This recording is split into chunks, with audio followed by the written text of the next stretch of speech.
terkait nasab Ba'alawi yang selama ini membuat klaim sebagai nasab paling sahih di dunia.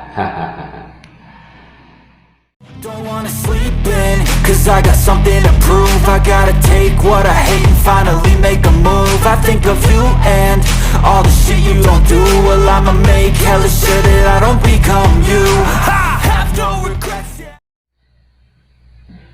Assalamualaikum warahmatullahi wabarakatuh. Berjumpa kembali dengan kami channel Bejo Donya Akhirat. Sak bejo-bejane wong kang lali isih luwih bejo wong kang eling lan waspada. Pada video kali ini kami membacakan artikel yang ditulis oleh Kiai Haji Ali Badri Pasuruan. Judulnya adalah Nasab Ba'alawi bukanlah yang paling sahih. Perdebatan mengenai nasab Sayyid Ubaidillah bin Ahmad Al-Muhajir masih menjadi diskusi hangat di kalangan umat Islam di Indonesia. Kiai Haji Ali Badri Pasuruan memberikan penjelasan terkait nasab Ba'alawi yang selama ini membuat klaim sebagai nasab paling sahih di dunia. Karenanya Kiai Haji Ali Badri justru menyebut klaim itu bisa menjadi bumerang bagi keluarga Ba'alawi sendiri, sebagaimana yang terjadi saat ini. Selengkapnya simak penjelasan Kiai Haji Ali Badri Pasuruan berikut ini.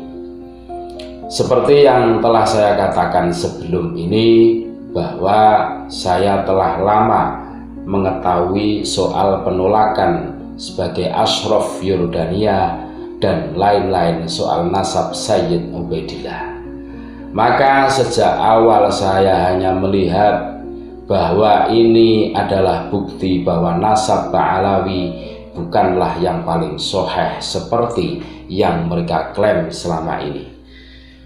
Berikut tulisan saya dalam buku berjudul Sebuah Mimpi untuk Dzurriyyat Wali Songo yang diterbitkan pada tahun 2011. Kini Naqobah Alil Bait di berbagai negara telah menjadi perhimpunan keluarga yang mandiri dan lebih banyak bergerak dalam bidang koordinasi antar keluarga.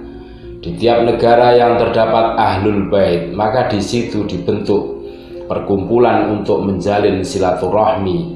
Seiring dengan waktu, perkumpulan Ahlul Bait kemudian banyak yang menyempit menjadi hanya mencakup keturunan Al-Hasan dan Al-Husain atau Hasaniyin dan Husainiyin. Bahkan dari Husaniyin dan Hasaniyin ini pun ada juga yang membuat perkumpulan sendiri berdasarkan marga. Penyempitan cakupan itu umumnya disebabkan oleh keterbatasan kemampuan koordinasi, karena masing-masing marga memiliki anggota yang besar. Untuk memudahkan koordinasi, maka dibuatlah perhimpunan kecil. Ini adalah suatu hal yang wajar. Namun minimnya komunikasi antar perhimpunan itu terkadang membuat sebagian anggota sebuah perhimpunan menganggap perhimpunannya lebih sah dari yang lain, seperti sebagian Ashraf Yordania yang pernah mengingkari keabsahan keluarga Ba'alawi Yaman. Hal ini juga wajar karena mereka juga manusia biasa, sehingga tentu saja banyak orang awamnya juga. Robitoh Alawiyah sendiri hanyalah sebuah perhimpunan keluarga kecil dari Ahlul Bait, yaitu keluarga Ba'alawi. Saya sering mendengar bahwa rumpun Ba'alawi adalah yang terbanyak di antara rumpun-rumpun Ahlul Bait di dunia. Menurut saya itu tidak benar. Mereka terlihat banyak karena semua Ba'alawi memperkenalkan diri ke publik sebagai Ahlul Bait, sementara kebanyakan Ahlul Bait yang lain menyembunyikan nasab di depan publik. Di Arab banyak marga Ahlul Bait yang tidak dikenal oleh publik, hanya dikenal oleh internal keluarga saja. Kalau semua ahlul bait di dunia mengikuti tradisi Ba'alawi dengan mengaku ahlul bait pada setiap orang yang ditemui, niscaya jumlah Ba'alawi akan terlihat sedikit sekali. Di keluarga Syekh Jumatil Kubro sendiri banyak sekali ulama besar yang tidak dikenal sebagai ahlul bait, bahkan tidak dikenal sebagai orang Arab. Misalnya ulama Mekah asal Banten yang bernama Syekh Muhammad Nawawi Al-Bantani. Beliau bernasab pada Sultan Maulana Hasanuddin Banten. Demikian juga ulama Makkah asal Fatani atau Thailand yang bernama Syekh Ahmad bin Muhammad Zain Al-Fatani, pengarang kitab Nahwu Tafsil Nailil Amani. Nasab beliau tersambung pada paman Sunan Gunung Jati yang bernama Wan Muhammad Soleh Al-Laqihi bin Ali Nurul Alam bin Syekh Jumatil Kubro. Nenek beliau adalah keponakan Sunan Ampel, yaitu Wan Maryam binti Wan Husain bin Maulana Ibrahim Asy-Syamarqandi bin Syekh Jumatil Kubro. Adapun kasus nasab Sayyid Ubaidillah, selama ini saya melihat itu sebagai akibat dari terputusnya informasi saja. Dalam banyak catatan nasab memang sering ada nama yang hanya diketahui oleh keturunannya saja dan tidak diketahui oleh keturunan saudaranya. Hal itu bisa terjadi dengan berbagai sebab. Misalnya nama itu adalah anak dari istri yang tidak tinggal di kampung halaman ayahnya. Maka selama tidak ada tanda-tanda kebohongan dan sekedar untuk silaturahmi, kita tidak boleh menuduh palsu terhadap sebuah nasab hanya karena tidak tercatat oleh keturunan yang masyhur. Untuk kasus seperti ini kita gunakan kaidah al-isbatu muqaddamun ala nafyi li ziyadatil ilmi. Yang menyatakan ada itu lebih diunggulkan daripada yang menyatakan tidak ada, karena yang menyatakan ada itu memiliki pengetahuan lebih. Artinya yang mengatakan tidak ada itu bisa jadi karena tidak tahu saja. Bahkan kitab-kitab lama Ba'alawi menyebutkan bahwa putra Sayyid Alwi Amil Faqih yang bernama Abdullah itu tidak memiliki keturunan. Namun kitab nasab yang terbaru menyebutkan bahwa Sayyid Abdullah memiliki keturunan berdasarkan catatan nasab raja-raja Sulu Filipina yang bernasab pada beliau.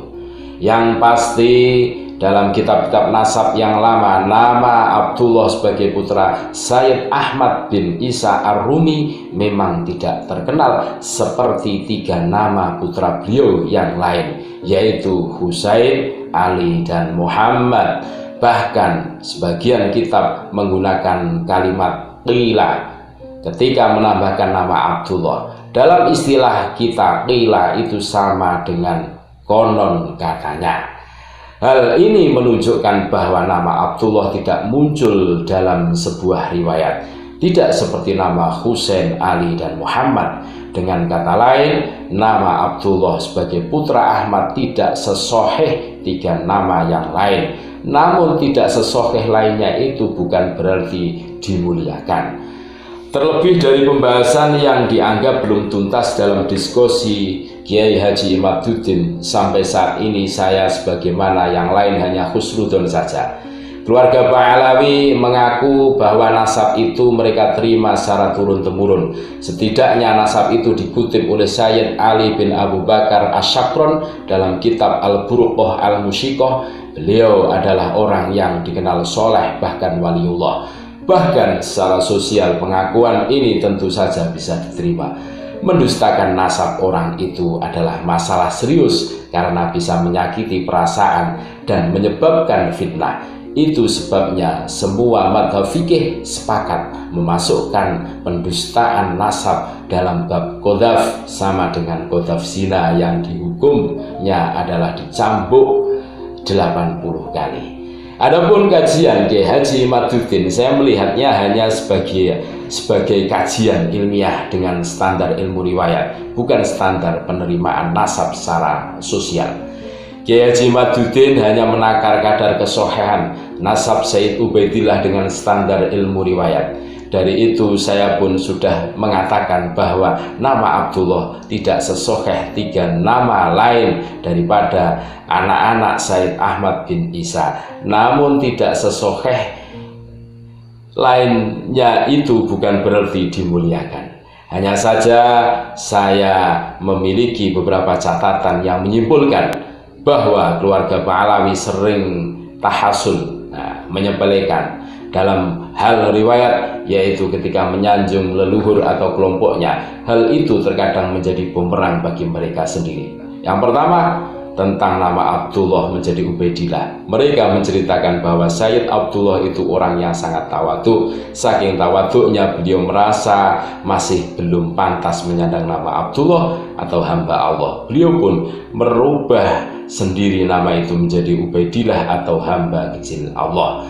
Cerita itu diriwayatkan sebagai fakta, padahal cerita itu hanya asumsi dari Sayyid Ali Asyakron. Beginilah kronologinya. Sayyid Ali Asyakron dalam kitab Al-Burqah menyebutkan bahwa nama leluhur Ba'alawi yang masyhur di Hadramaut itu bernama Ubaid bin Ahmad bin Isa, bukan Ubaidillah dan bukan pula Abdullah. Demikian